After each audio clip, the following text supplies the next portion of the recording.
Pemirsa, dituntut pihak jaksa penuntut umum atau JPU dengan hukuman tak main-main, yakni hukuman mati. Jelas bukan tuntutan enteng bagi terdakwa Yuda Arfandi dan keluarga. Selain terdakwa harus siap mempertaruhkan nyawa, Yuda dan keluarga juga harus menanggung beban reputasi sebagai pembunuh. Apalagi JPU menganggap terdakwa Yuda Arfandi terbukti secara sah dan meyakinkan telah melakukan perencanaan pembunuhan atas almarhum Dante, putra dari Angger Dimas dan Tamara Tiasmara. Meski Yuda Arfandi sejatinya telah melakukan pledoi atau pembelaan atas tuntutan hukuman cukup serius itu, tapi pihak JPU pada sidang 17 Oktober lalu tetap kukuh pada pendiriannya meminta hakim untuk menghukum mati terdakwa. Dan kemarin seolah sebagai upaya pamungkas melalui sidang dengan agenda replik atau jawaban dari terdakwa, Yuda Arfandi kembali berusaha mengusik sikap kukuh pihak JPU dengan membacakan pembelaan yang diberi judul Secercah Harapan Keadilan. Pada poin pembelaan yang dibacakan kuasa hukum dan terdakwa Yuda, terdakwa meminta pihak JPU juga majelis hakim untuk kembali mempertimbangkan tuntutan hukuman mati tersebut. Pasalnya, terdakwa Yuda mengaku tidak melakukan pembunuhan berencana seperti yang dituduhkan padanya, tapi mengakui jika ia telah berbuat lalai terhadap almarhum Dante. Bahwa sejak awal dan juga sudah saya sampaikan di surat nota pembelaan, saya sama sekali tidak pernah terpikir apalagi niat untuk melakukan pembunuhan berencana terhadap anak korban almarhum Dante. Peristiwa yang terjadi kepada anak korban almarhum Dante dikarenakan benar-benar kekurangan hati-hatian saya pada saat mengajarkan anak korban almarhum Dante berlatih renang.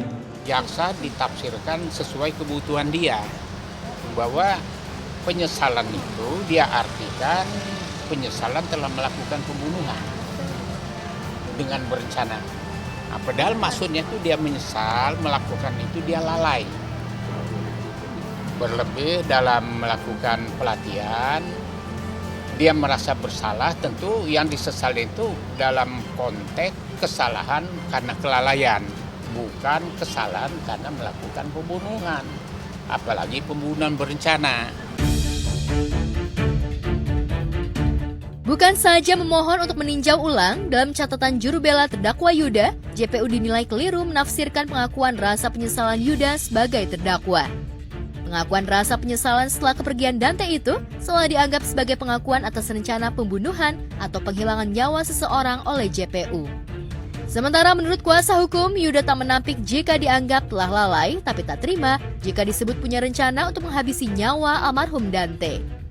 Apalagi saat kejadian, ia langsung membawa Dante ke rumah sakit hingga rela meninggalkan putri tunggalnya di lokasi kejadian. Bahkan saya sudah berupaya dengan keras dan semampu saya untuk memberikan pertolongan pertama dan turut serta membawa anak korban almarhum Dante ke rumah sakit terdekat. Bahkan saya ingatkan kembali untuk penuntut umum pada saat saya panik dan turut serta melarikan anak korban almarhum Dante ke rumah sakit terdekat. Saya sampai lupa terhadap putri kandung saya yang saat itu masih berada di area kolam renang tempat kejadian. Jadi bagaimana mungkin saya selaku orang tua tunggal mampu atau sanggup melakukan perbuatan yang keji ini dengan membunuh seorang anak di hadapan putri kandung saya sendiri. Bahkan pembunuh profesional pun tidak akan mampu melakukan hal ini. Searching CCTV, ya kan, dikatakan bahwa itulah niatnya untuk melakukan pembunuhan berencana. Itu juga kan bisa multitafsir untuk merekayasa atau mengelabui orang. Rumahnya kan 2 lantai, suruh mainan lari dorong ke bawah kan jatuh, kan lebih mantap lagi untuk pengelabuan. Kenapa harus dilakukan di tempat yang sulit? Kalau alasan jaksa sebagai pengelabuan, seolah-olah berenang, akan lebih mudah di rumah kan? Dia bukan orang yang bodoh, anak muda yang progresif, yang punya masa depan yang cerah, nggak mungkin dia akan melakukan itu. Ya, sebelumnya pihak JPU memang tetap kukuh pada tuntutan yang sudah dibacakannya sejak Kamis 23 September 2024 lalu, karena JPU merasa hakul yakin jika perbuatan Yuda telah memenuhi semua unsur dalam dakwaan primer. Dengan berpatokan pada pasal 340 KUHP, Yuda dinyatakan JPU secara sah dan meyakinkan bersalah melakukan tindak pidana dengan sengaja merampas nyawa orang lain. Tapi Yuda membantah tuntutan JPU tersebut. Bahkan pihak Yuda Arfandi menuding jika tuntutan JPU hanya berdasarkan imajinatif, mengesampingkan keterangan saksi ahli telematika Abimanyu terkait rekaman CCTV di lokasi kejadian. Anggapan saya selaku terdakwa Tanggapan penuntut umum demikian terasa sangat menyedihkan karena dilandasi argumentasi yang bersifat halusinasi. Imajinasi itu maksudnya hal yang menurut hayalan dia, asumsi. Ya, asumsi bisa. Ya tentu kalau dari belakang ada pergerakan ini, tangan tidak kelihatan, sehingga penenggelaman dengan paksa itu kan asumsi, karena tidak kelihatan. Nah, mereka tidak berani untuk menampilkan kamera CCTV lain seperti yang 2 dan 5 di sebelah kanan. Nah, 2 CCTV itulah yang dibuka, yang kita minta kepada majelis supaya dibuka dan itu dikabulkan. Dan oleh ahli telematika Abimanyu sudah dilihat karena dialah yang bisa baca. Nah, dari informasi yang dia lihat bahwa yang dilihat gambar itu, rekaman itu tidak ada penghalang yang jelas ya. Karena dia dari samping dua-dua. Nah, di situ dia lihat bahwa penenggelaman itu tidak ada suatu paksaan. Ya namanya latihan pernapasan tentu ditenggelamkan ya. Tapi bukan penenggelaman itu yang jadi masalah. Dipaksa dengan tujuan untuk membunuh. Nah itu tidak ada paksaan karena dia lihat tangannya kelihatan begitu dari bawah bahu dia tarik begitu. Kemudian tidak ada perlawanan dari anak korban. Karena kita tahu ya, jangankan orang yang mampu berpikir, binatang juga kalau dipaksa tentu dia bereaksi. Saya lihat ternyata ada banyak kamera-kamera lain. Ya. Selain kamera yang banyak ada beredar di publik, itu ya adalah selalu yang kelihatan dari punggung, itu kamera nomor 14. Nah selain itu total sebetulnya ada 15 kamera. Ya ada 16 kabel tapi satu kamera mati, ada 15 kamera yang memantau area tersebut, kamera CCTV yang memantau di mana 3 diantaranya justru memantau kejadian ini. Yaitu yang satu adalah yang kelihatan banyak di TV-TV, yaitu mengenai yang dari punggung. Yang satu lagi adalah dari sisi parkiran atas. Jadi motor-motor itu parkirnya di atas. Di situ ada juga kamera yang memantau ke arah lokasi. Benar-benar jelas sampai saat kejadian yang kemudian yang paling saat yang terakhir di situ. Itu kelihatan kamera ini tetapi tidak pernah dianalisa, tidak pernah diungkapkan. Bahkan oleh saksi manapun dan kemudian orang yang dibilang ahli manapun, itu kamera ini tidak pernah diungkapkan. Ditemui awak media usai menghadiri persidangan, keluarga korban mengungkap perasaannya usai mendengar pembelaan dari Yuda Arfandi. Pihak keluarga hanya berharap putusan hakim nanti memenuhi rasa keadilan bagi keluarga korban. Bahkan nyawa dibalas dengan nyawa. Apalagi korban merupakan impian dan harapan masa depan bagi keluarga. Di kami kehilangan nyawa seorang anak yang benar-benar kami sayangi. Impian kami, harapan kami bagi seorang ibu yang ingin melihat anaknya besar nantinya dan mempunyai cita-cita itu tidak akan terjadi dan tidak akan terlihat. Tidak semua perbuatan seorang pelaku yang mengakibatkan matinya orang lain itu pembunuhan. Ya kan? 351 ayat 3 kan mati orang lain juga. Tapi dia penganiayaan.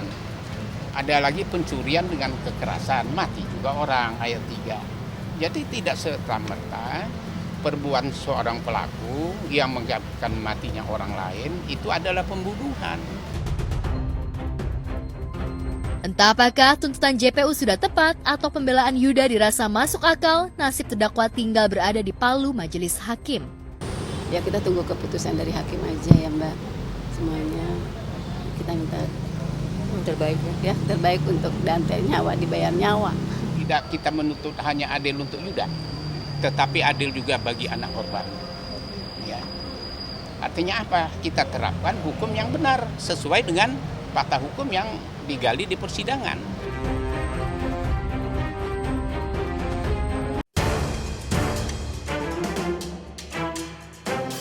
Hubungan Wirda Silvina atau akrab disapa Neng Wirda dengan sang ibunda Ratu Dangdut Elvi Sukaisi juga dengan kakak-kakak dan adiknya akhirnya membaik setelah sekitar 6 tahun merenggang.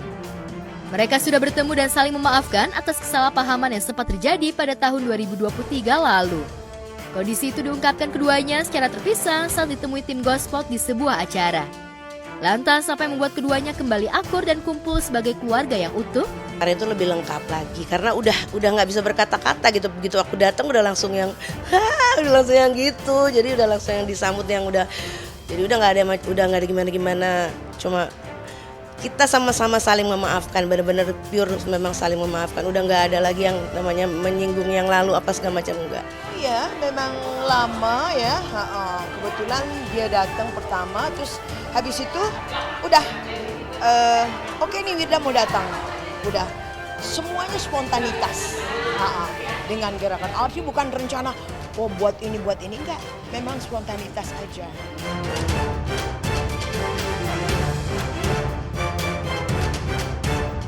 Pertemuan Elvi dengan Wirda dan anggota keluarga yang lain diwarnai momen haru serta isak tangis.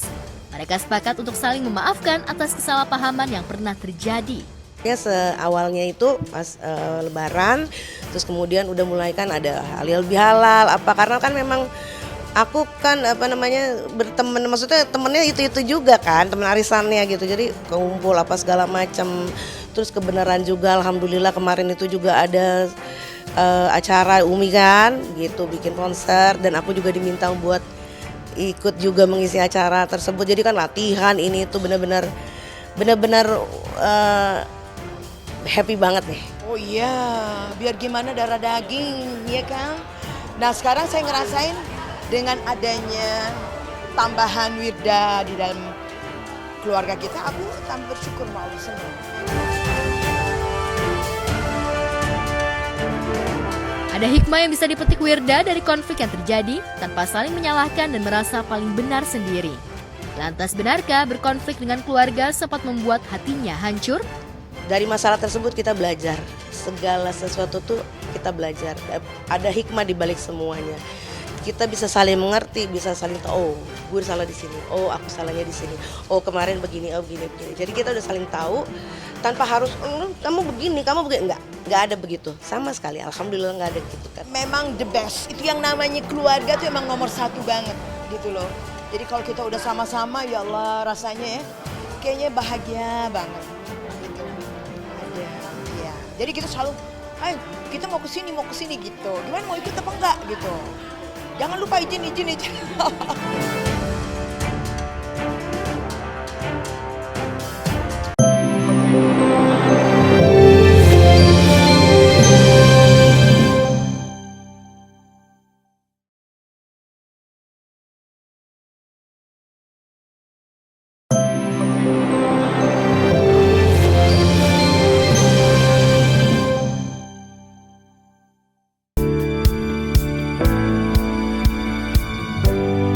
Selebgram Fuji kembali membuat heboh jagat maya tanah air usai mengunggah tangkapan layar percakapannya dengan Fadil Jaidi yang penuh dengan nuansa mesra. Dalam unggahan tersebut, Fuji dan Fadil terlibat obrolan yang seolah-olah membahas rencana pernikahan mereka. Percakapan itu bermula ketika Fadil mengajak Fuji untuk hadir ke pernikahan kakaknya Yislam Jaidi.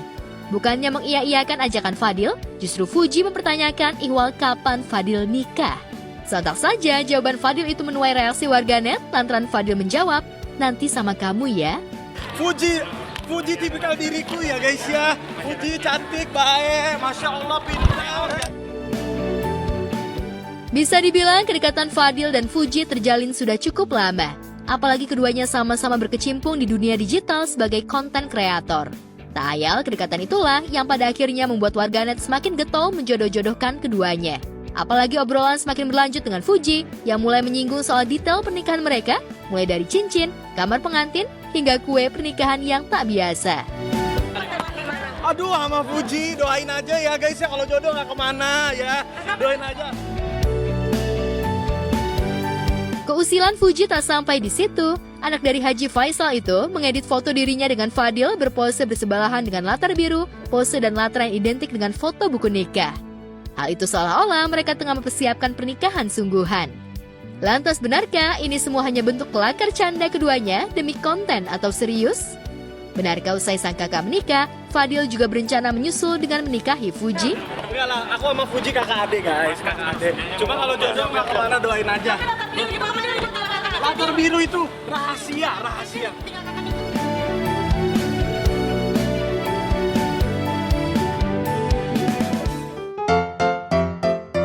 Di tengah keseriusan Fadil mencari pelabuhan cintanya, RCTI justru menghadirkan program komedi terbaru bertajuk Bisa Dibantu yang menawarkan kisah yang unik dan lucu tentunya.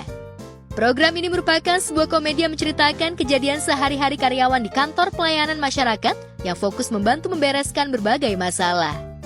Sitkom ini dibintangi oleh sejumlah komedian ternama seperti Abdel yang berperan sebagai Pak Lurah, Jarwo Kuat, sekretaris, Parto, karyawan magang, Mimin, anak magang, lalu ada juga Fior sebagai admin, dan Alrumi sebagai security. Dan tentunya bakal ada warga yang diperankan oleh artis bintang tamu yang berbeda di setiap episode. Kayaknya kagak penting, mendingan dibuang lah.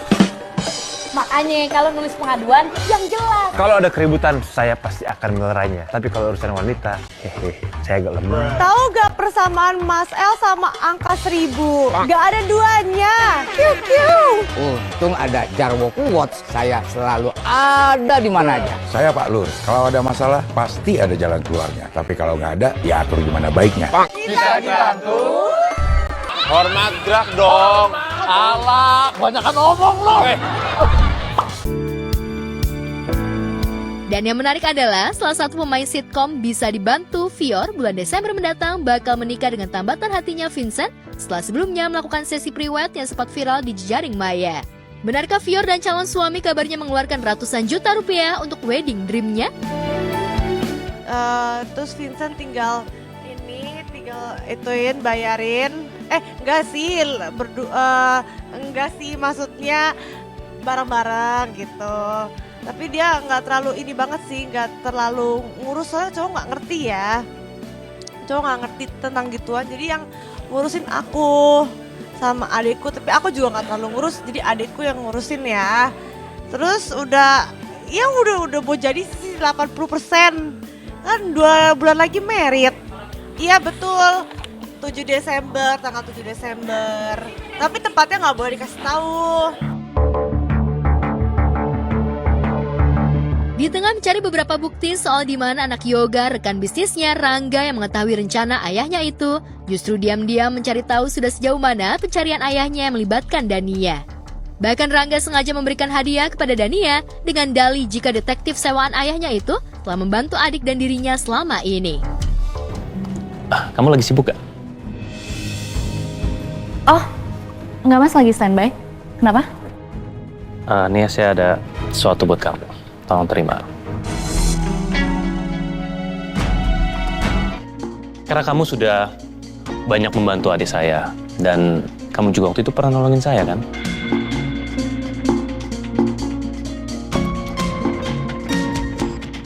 Terima kasih banyak, tapi maaf saya nggak bisa terima hadiah dari lingkungan kerja saya. Aku harus pelan-pelan supaya Dania nggak curiga sama aku.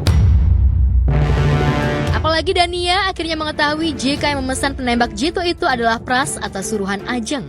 Hingga akhirnya Baskara mengkonfirmasi kepada Ajeng.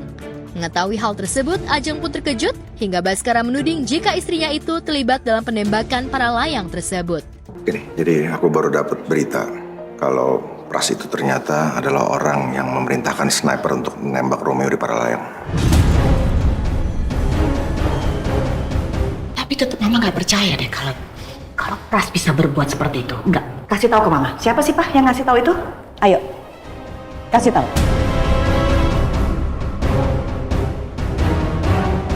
Tunggu. Apa jangan-jangan kamu terlibat?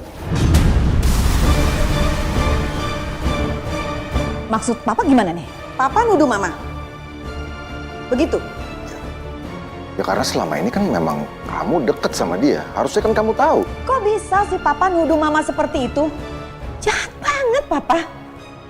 Gak mungkin dong Mama mau membunuh Romeo, Pak. Papa ini udah keterlaluan loh, Pak. Sadar nggak? Udah jahat banget Papa nih. Kasih tahu ke Mama, siapa sih yang bilang? Ya udah, kamu nggak perlu tahu siapa orangnya. Sekarang yang aku perlu tahu pengakuannya Pras. Dia harus ngaku kenapa dia mau bunuh Romeo. Pasti suami aku akan menginterogasi kamu. Apa aku bunuh aja ya kamu? Maafkan aku, Pras. Ya, Mbak Skara agak kaget juga sih. Agak kaget karena ternyata kok Pras. Artinya kenapa kaget? Mbak Skara tahu selama ini Pras itu kan memang orang yang sangat dekat dengan Ajeng, istrinya Mbak Skara. Jadi ya di situ kan mau nggak mau memang mind blowingnya dia berpikir apa jangan-jangan memang ini otak-otak istrinya gitu. Adanya Dania, karakter Dania ini masuk ke Cinta Yasmin, disitulah posisinya Prasetyo, misinya Prasetyo pasti bakalan diganggu oleh si Dania.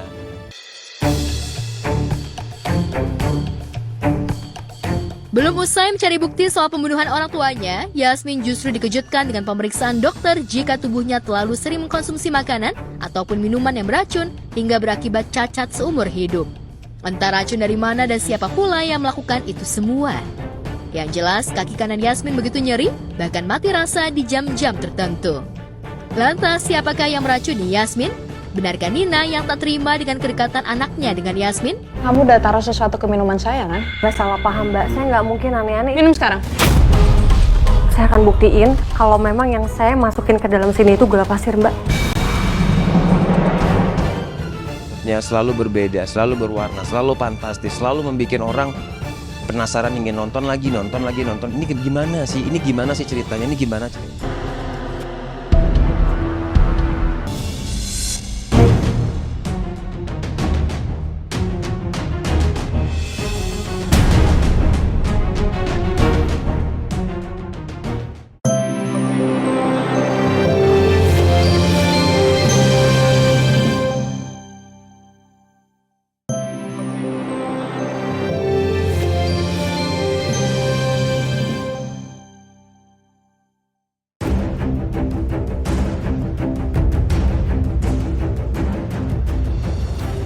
Kehadiran Paula Verhoeven di Pengadilan Agama Jakarta Selatan kemarin pagi menyita perhatian awak media. Pasalnya, sejak digugat cerai Baim Wong karena alasan berselingkuh dengan pria berinisial NS, Paula sengaja menghindari wartawan. Namun seperti sudah diduga, Paula hanya menebar senyum kepada awak media tanpa mau melayani wawancara. Namun yang menarik, Paula yang semula bakal dikawal pengacara Arjana Bagaskara pasca mencabut surat kuasanya kepada pengacara Anna Sofa Yuking, mendadak menggandeng pengacara dari LBH, yaitu Alfon Kurnia Palema. Dan seperti inilah reaksi Paula ketika disorot kamera wartawan saat duduk di kursi panas pengadilan.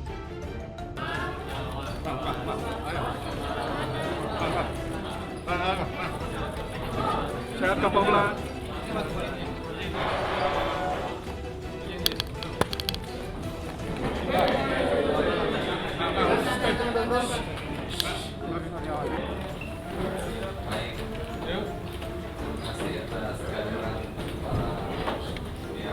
Sorry.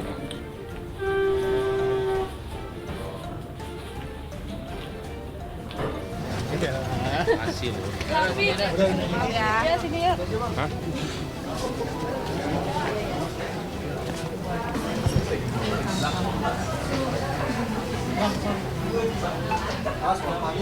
Ini kasihan. Mendampingi. Mendampingi ya, Bang. Nervusnya nih sidang perdana. Doain aja. Berbeda dengan Paula, Baim masih mau beramah tamah dengan awak media. Bisa jadi Paula tertekan karena sejak digugat cerai pada 8 Oktober lalu, sosoknya terus dicitrakan sedemikian negatif.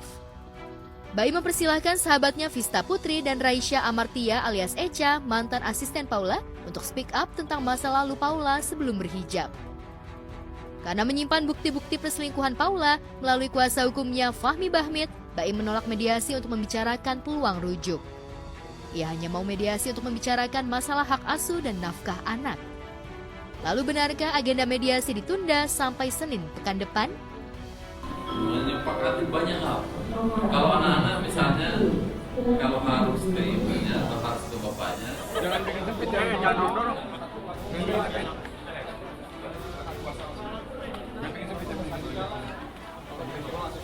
Lanjut ya Bang Baim. Mana hasil mediasinya Bang? Spion. Hasil mediasinya gimana Bang Baim? Putra. Dikit aja ke Baim. Tapi itu yang kalau mediasi tadi pada prinsipnya yang banyak dibahas itu masalah anak. Jadi mekanisme terkait dengan anak kepentingan anak. Ada direbutin anak-anak, nggak ada. Nggak ada direbutin. Bagaimana? Itu maka kita minta dari awal bagaimana mempertemukan bahwa anak itu adalah suatu champion ya, yang harus dirawat oleh kedua orang tuanya. Ya pada intinya kan sebenarnya ya bagaimana itu dipertemukan kepentingan itu ya, yang intinya bagaimana anak itu mendapatkan yang terbaik karena anak itu kan masih labil. Ya, dengan isu perselingkuhan, Baim berharap bisa mendapatkan hak asuh anak. Baim ingin membuktikan di depan majelis hakim bahwa Paula cacat hukum karena bukti perselingkuhan dan mengidap mental illness. Kabarnya Baim menyimpan bukti surat keterangan dari psikiater bahwa Paula menderita penyakit mental yang cukup akut hingga membuatnya tidak layak mengasuh anak-anak. Ya buktikan aja, treatment seorang ibu dengan ayah itu berbeda. Treatment seorang ayah pada ibu juga berbeda. Nah itu harus dikombin. Ya, satu sama lain mempunyai penjelasan ya, karena kalau menurut Baim anak-anak itu lebih nyaman dengan dia, tapi pihak termohon juga memberikan argumentasi sama, makanya harus dituangkan dalam bentuk tertulis. Doain aja yang terbaik. Inisialin itu gimana Pak Baim? Doain buat Paula, buat saya.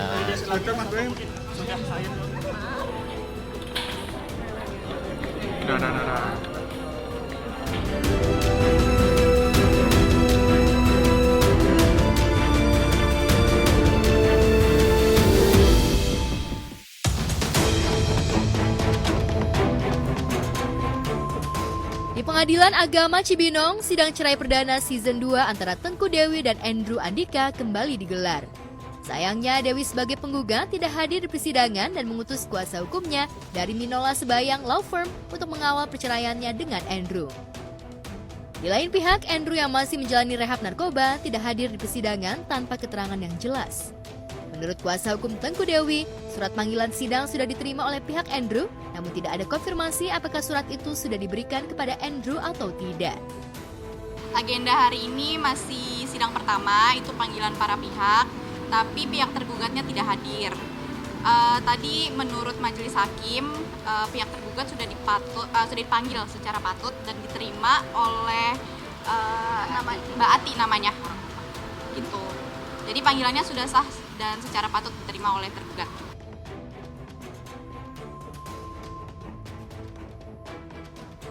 Sebelumnya, sidang cerai antara Tengku Dewi versus Andrew Andika sudah bergulir di Pengadilan Agama Cibinong sejak Juli lalu. Namun entah kenapa, terjadi miskomunikasi antara pihak Tengku Dewi dengan pihak Pengadilan Agama Cibinong. Pihak Pengadilan Agama Cibinong menyebut Tengku Dewi mencabut gugatan cerainya karena kondisinya tengah hamil besar dan butuh suami untuk mendampinginya pada saat persalinan. Sementara itu, pihak Tengku Dewi yang diwakili Minola Sebayang mengaku tidak pernah mencabut gugatan.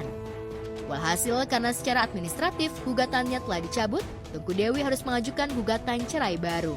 Lalu benarkah sidang cerai season 2 yang beragendakan mediasi antara Tengku Dewi dan Andrew Andika akan digelar 3 November mendatang menunggu Andrew bebas dari rehab? Jadi tadi majelis hakim meminta untuk pihak penggugat untuk hadir di sidang berikutnya, itu tanggal 6 November, masih agendanya panggilan para pihak. Tapi kalau misalnya tergugatnya tidak hadir, berarti sidang dilanjutkan dengan pembuktian langsung.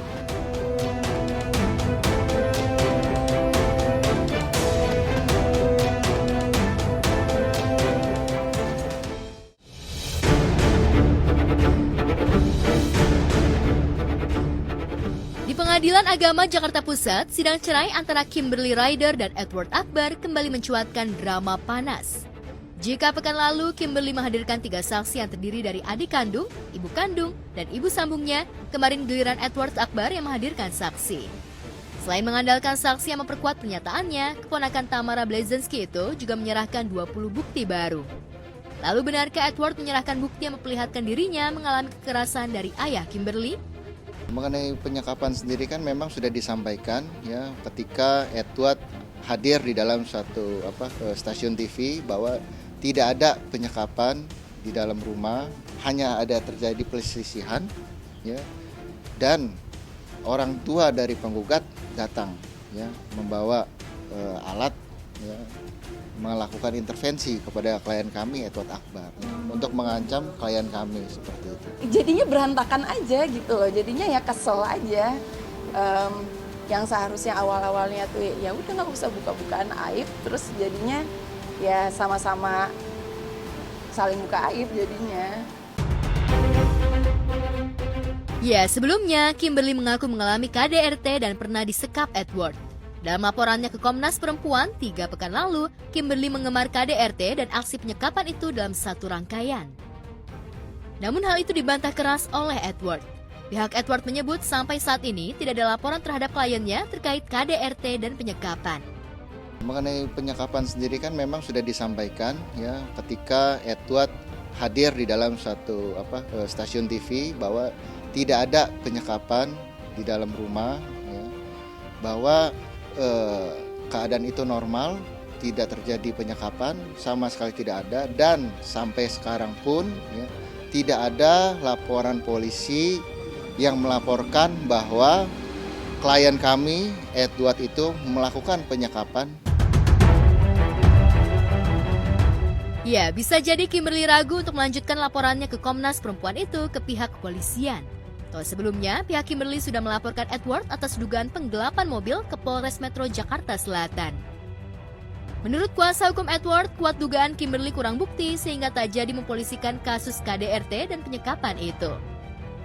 Berbeda dengan pihak Edward yang optimis memiliki bukti kuat terkait dugaan kekerasan terhadap anak yang dilakukan Kimberly yang sudah dilaporkan ke KPAI awal Oktober lalu. Kemarin Kimberly pun mengaku pernah khilaf sehingga terpaksa bersikap tegas pada anak dengan maksud untuk mendidik bukan untuk menyiksa seperti yang dilakukan Edward terhadap dirinya.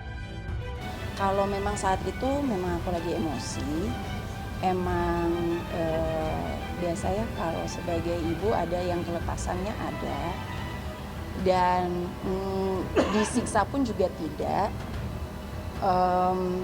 Dan setelah itu pun aku minta maaf sama Aisyah. Dalam materi pokok perkara di sidang cerai, Kimberly menggunakan alasan KDRT, penggelapan mobil, dan penelantaran ekonomi untuk meyakinkan majelis hakim bahwa suami toksik seperti Edward tidak layak dipertahankan. Di media sosial, Edward mengungkapkan keluarga Kimberly mempersulit dirinya untuk bertemu anak-anak, namun tak pernah berusaha menelpon kedua buah hatinya. Sementara itu, saat berada di Jakarta, Edward lebih sibuk tampil di sejumlah stasiun televisi ketimbang melepas rindu dengan anak-anaknya yang diasuh Kimberly.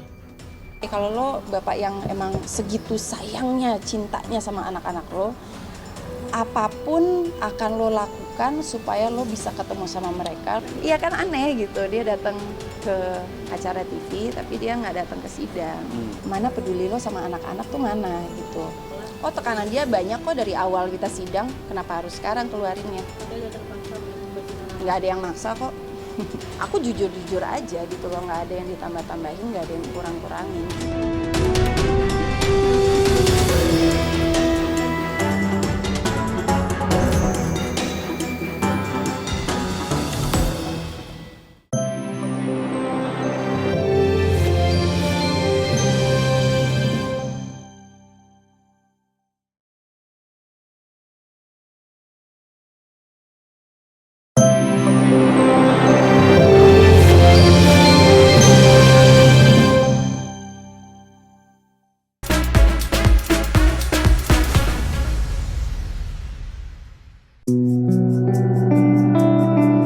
Pemirsa, inilah kali pertama Ikang Fauzi merayakan ulang tahun tanpa kehadiran Marissa Haque, sang istri yang sudah lebih dulu meninggalkan dirinya. Ya, kemarin Ikang genap berusia 65 tahun. Sayangnya, ulang tahun Ikang kali ini terasa berbeda, lantaran tak ada lagi perayaan sederhana seperti sebelum-sebelumnya yang biasa dilakukan bersama keluarga kecil pasca kepergian Marissa. Ciki Fauzi, putri bungsu Ikang dan Marissa, memposting foto ayah dan ibunya dengan caption, "Birthday ayah hari ini, mau bilang happy birthday gak relevan. Barakallah fi umrik ayah, aku selalu doakan kebaikan untuk ayah." Pastinya sudahlah saya anaknya. Nyiapin kado apa nih Kak untuk saya? Ada deh. Nggak ada, karena ayah juga bener-bener nggak mau perayaan. Bahkan kue ulang tahun niup gitu ayah nggak mau juga. Iya, dan ya lagi berduka, apa yang diharapkan gitu.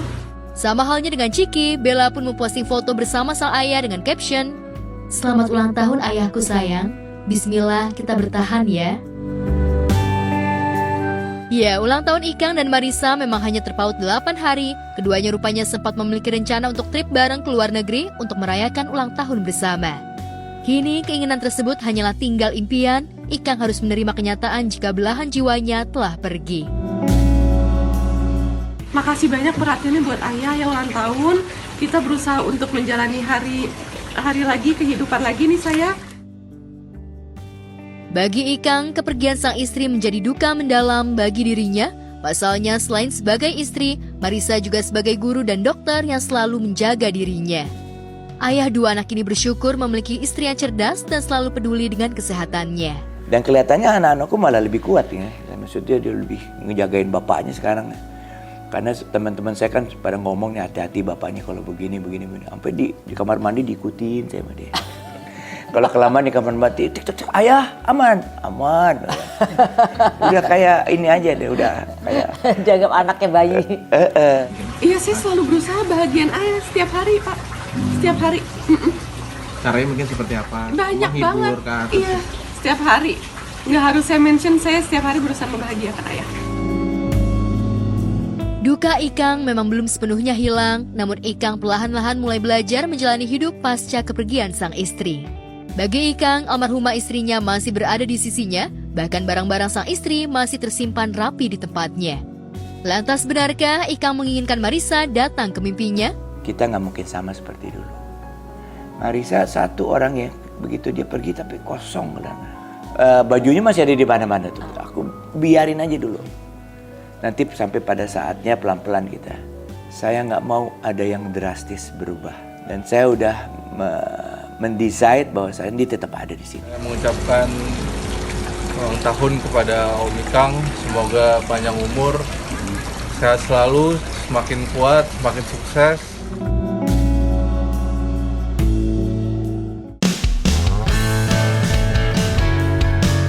Sementara itu, Kiki Saputri juga tengah diliputi rasa bahagia. Pasalnya 22 Oktober lalu, Kiki genap berusia 31 tahun. Dan tepat di momen pertambahan usianya, Kiki mendapatkan surprise dari sang suami Muhammad Hairi. Dalam akun Instagramnya, Kiki memposting momen sang suami memberikan kejutan ultah untuknya dengan caption, "Masya Allah, di ulang tahun kali ini masih dapat surprise tepat jam 12 malam tadi. Sejujurnya udah gak mau minta apa-apa sama Allah. Cuma mau mengucap syukur sebanyak-banyaknya karena keberkahan, kebahagiaan, dan rezeki yang udah Allah kasih buat aku dan keluarga begitu berlimpah."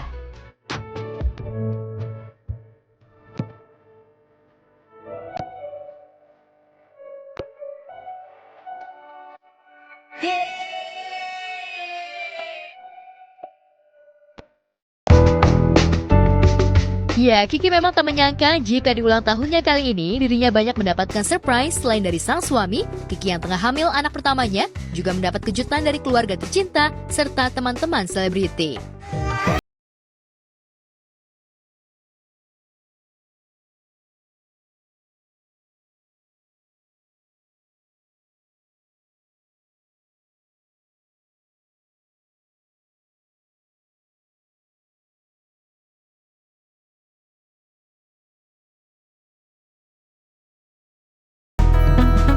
Ulang tahunnya kali ini memang terasa spesial lantaran di usianya yang ke-31 dirinya diberi kepercayaan untuk memiliki anak setelah sebelumnya sempat mengalami keguguran. Ya, kehamilan Kiki seolah menjadi hadiah terindah di hari ulang tahunnya. Pasalnya, kini Kiki memang tengah hamil anak pertama di usia 4 bulan. Belum lama ini, Kiki memang baru saja memberikan kabar bahagia jika dirinya tengah mengandung anak pertama mereka di akun media sosial miliknya. Lantas benarkah Kiki baru mengetahui kehamilannya saat dirinya dan suami tengah liburan di Thailand? Aku nggak tahu kalau aku iya, aku bisa liburan dari Thailand. Kok harusnya di Thailand aku head, kok ini nggak head. Terus sampai di Jakarta 3 hari kemudian aku beli test pack. Terus itu garis 2. Itu kayak ya Allah, mana aku di Thailand makan udang mentah, cumi mentah, kalajengking. Ya kan kalau di Thailand gitu kita kan makan-makan yang ekstrim-ekstrim. Iya. Langsung ke rumah sakit, ternyata bener. Udah berapa minggu? Itu baru 3 mau 4 minggu, jadi baru banget. Kayaknya produksi Thailand itu kayaknya, Bun. Berbeda dengan saat kehamilan pertama, Kiki dan sang suami begitu antusias mengumumkan kehamilannya. Namun di kehamilan kali ini, Kiki memilih untuk mengabarkan kehamilannya kepada publik setelah di usia kehamilannya mencapai 4 bulan. Lantas benarkah Kiki trauma pasca mengalami keguguran? Seperti apa Kiki menjalani kehamilannya? Pertama kan emang euforia, namanya kita baru ngerasain punya anak. Iya bunda, terus kalau sekarang kata orang tua juga jangan dulu kalau belum 4 bulan gitu. Tapi lama-kelamaan pun orang udah ngeliat aku di TV tuh udah pada menduga-duga karena aku jadi cabi. Yang foto terakhir sih, yang kamu ada pita sih, itu benar-benar udah kelihatan banget. Ini mah udah kelihatan banget gitu sih. Kayak syuting-syuting pun orang nonton kayak kenapa dia pakai flat shoes? Kalau kan polisi pakai heels gitu kan, gitu. Jadi ya udahlah, insya Allah mudah-mudahan udah kuat. Ya kita kabarkan kabar baik ini.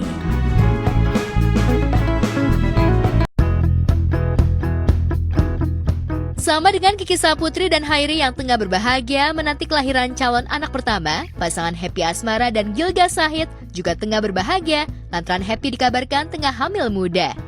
Meski Happy dan Gilga masih enggan mengungkapkan perihal kabar kehamilan, namun melihat perubahan fisik Happy yang terlihat lebih gemuk dan pipinya cabi, membuat netizen semakin yakin jika Happy memang tengah hamil. Oh ada, tapi nggak bisa dibilang sekarang, jadi terima kasih teman-teman semuanya ya. Ya karena bahagia. Karena bahagia. Gemes. Next year aja ntar dikasih tahu bocorannya. Pasti dikasih tahu. Dari hidung ya sayang. Aku alhamdulillah aku baru saja melakukan ini penggemukan badan. Jadi semua naik. Kak jangan ditanyain dong Kak, bahaya nanti dia keinget terus loh. Ntar dia yang aku. Ntar aku yang dimarahin soalnya. Kan aku tadi ditanyain berat badanku berapa.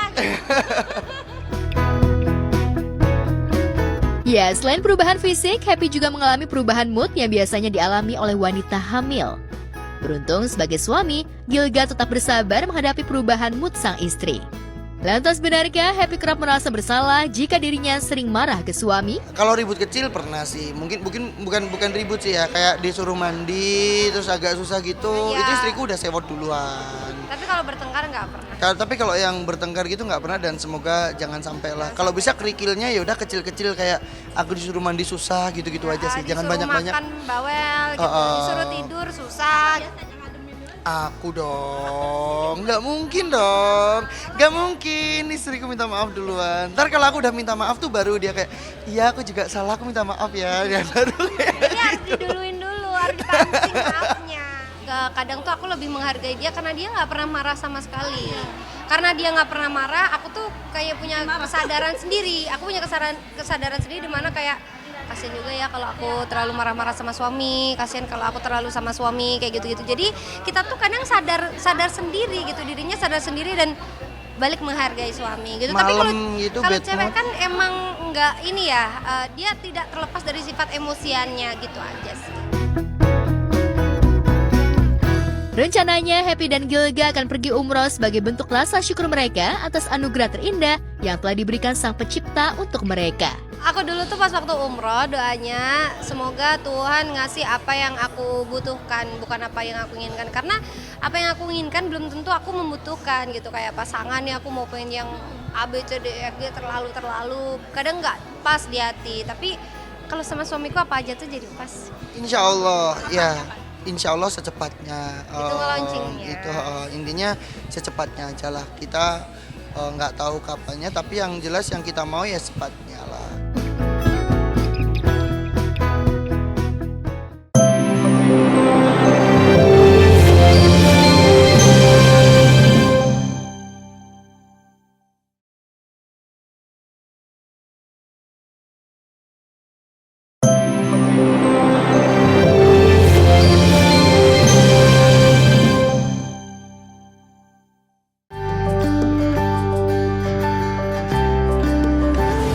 Tempat berbeda, perasaan berduka seolah masih menyelimuti kehidupan aktris peran Jennifer Koppen. Sebagai seorang istri, Jennifer memberi doa terbaik untuk almarhum suaminya itu yang wafat setelah mengalami kecelakaan motor di Jalan Seminyak Bali pada 18 Juli 2024 lalu. Dalam waktu dekat, ia berencana akan menggelar 100 hari sepeninggal mendiang suaminya Dalua Singh di Thailand. Ini kebetulan besok hari terakhir, terus tanggal 24 aku ke Thailand karena mau merayakan 100 harinya Papa Dali. harus ke Thailand.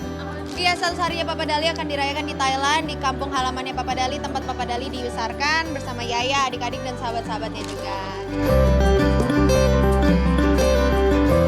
Sebelumnya, Jennifer Koppen juga menggelar tahlilan untuk mendoakan almarhum suami di hari ke-7 meninggalnya sang suami.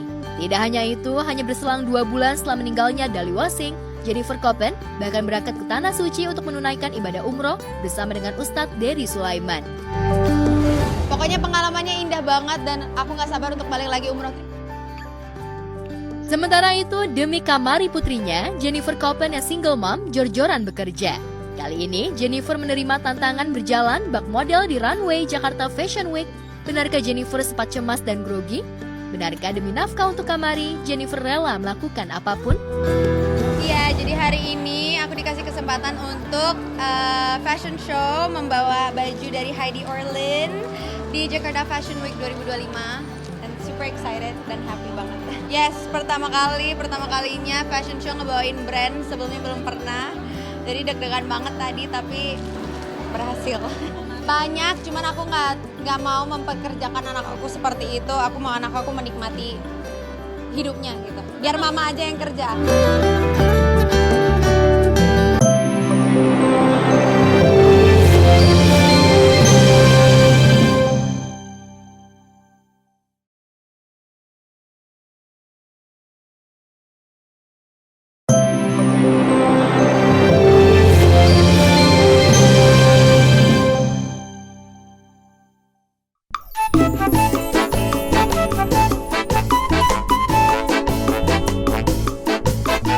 Pemirsa, pembawa acara yang selalu ceria dan penuh tawa, Ruben Onsu, belum lama ini kembali jadi sorotan warganet.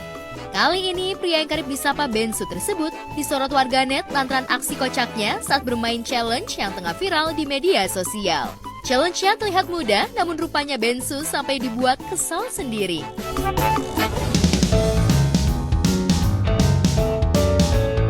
Dalam video yang diunggah di akun media sosialnya, Bensu mencoba mengikuti challenge sebut warna dalam bahasa Inggris cepat mungkin. Awalnya dengan gayanya yang santai dan penuh percaya diri, Bensu coba melafalkan kata green yang dalam bahasa Indonesia berarti hijau.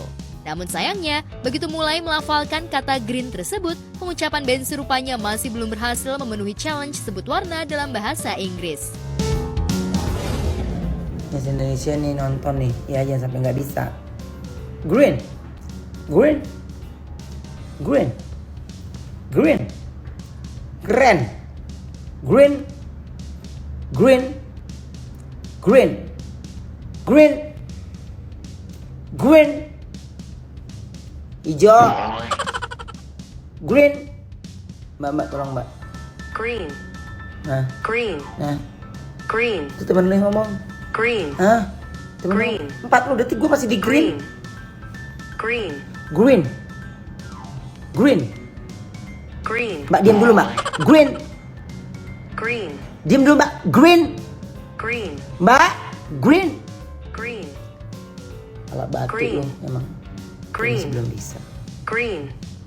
Green. Dia mbak. Ah dia nggak mau sama kita. Jangan dipaksa. Dia biarin dia nggak mau sama kita. Dia demen maju mundur mulu. Capek. Green.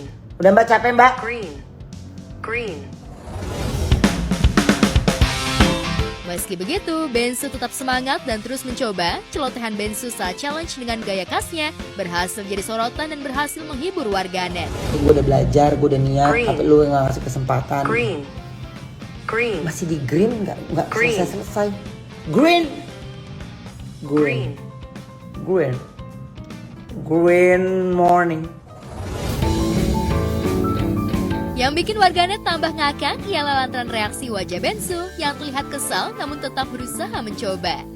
Berkali-kali sebut green tapi nggak lolos, mantan suami Sarwenda itu pun mengakhiri permainannya sambil curcol dan mengucapkan terima kasih lantaran sudah dikasih kesempatan untuk belajar.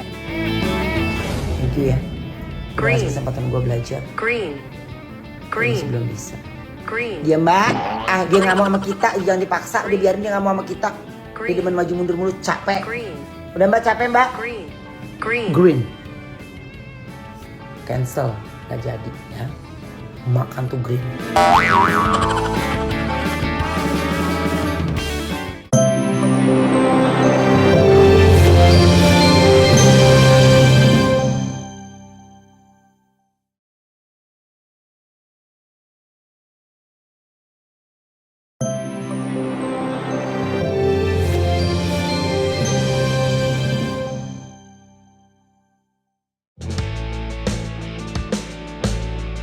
Di lain tempat, peran Lucky Perdana sebagai Biru di sinetron Terbelenggu Rindu yang tayang di RCTI sukses memikat hati penonton. Dengan aktingnya yang penuh totalitas, Lucky berhasil memainkan emosi dan memerankan sosok Biru dengan sangat baik. Balikin. Enggak. Balikin. Enggak. Atau gue paksa. Ya? Ya silakan. Please, balikin. Enggak. Balikin. Gue harus minum obat itu. Amira. Minta maaf dulu sama Enggak. saya enggak? Enggak mau. Minta. Enggak. Minta maaf. Enggak mau. Gue mau obat gue.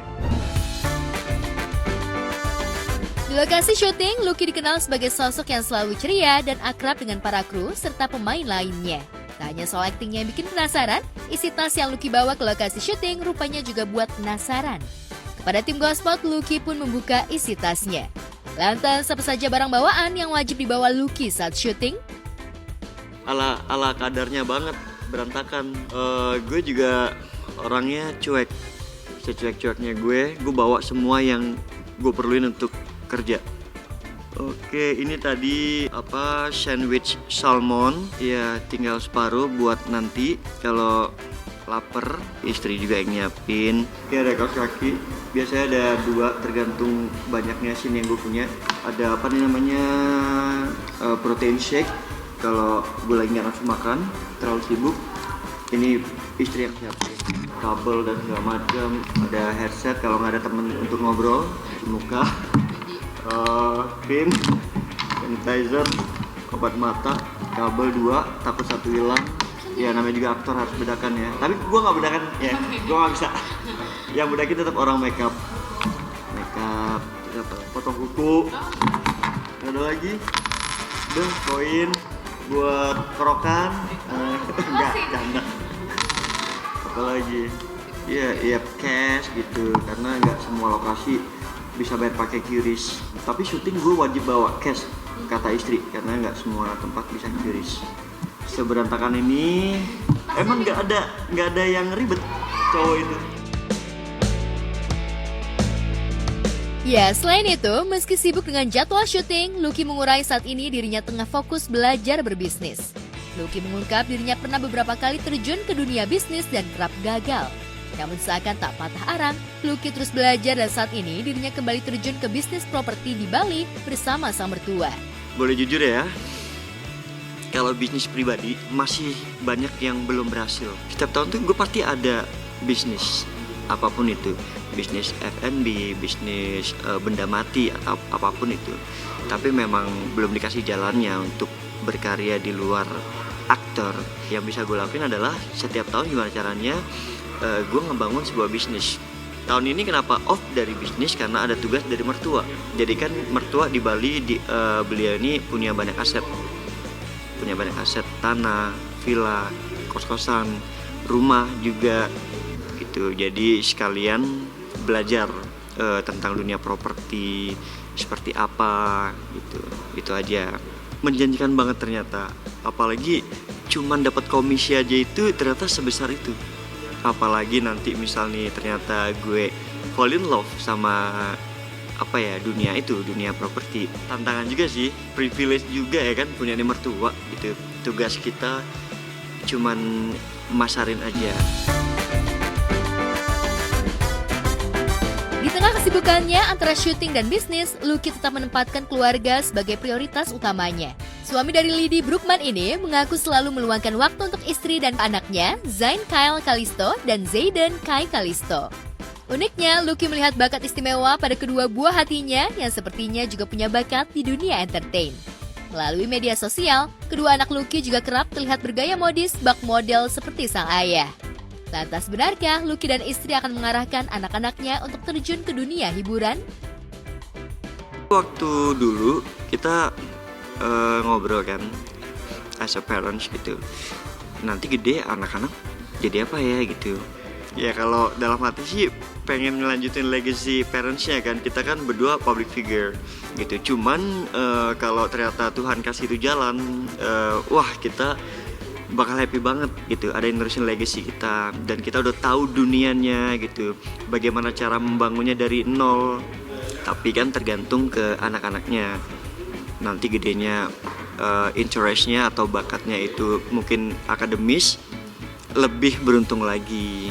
Jadi nanti deh, ternyata semakin kesini ya interest nonton tayangan. Dan ini nggak pernah pengen maksain dia jadi aktor kayak gitu, ternyata jalannya tuh makin kesini kok makin ke kita gitu. Biarin aja dia nikmatin usianya, sekolahnya. Kalau memang dia kepengen baru, karena kadang-kala kalau kita paksain anak-anak kita itu semuanya nggak sesuai ekspektasi.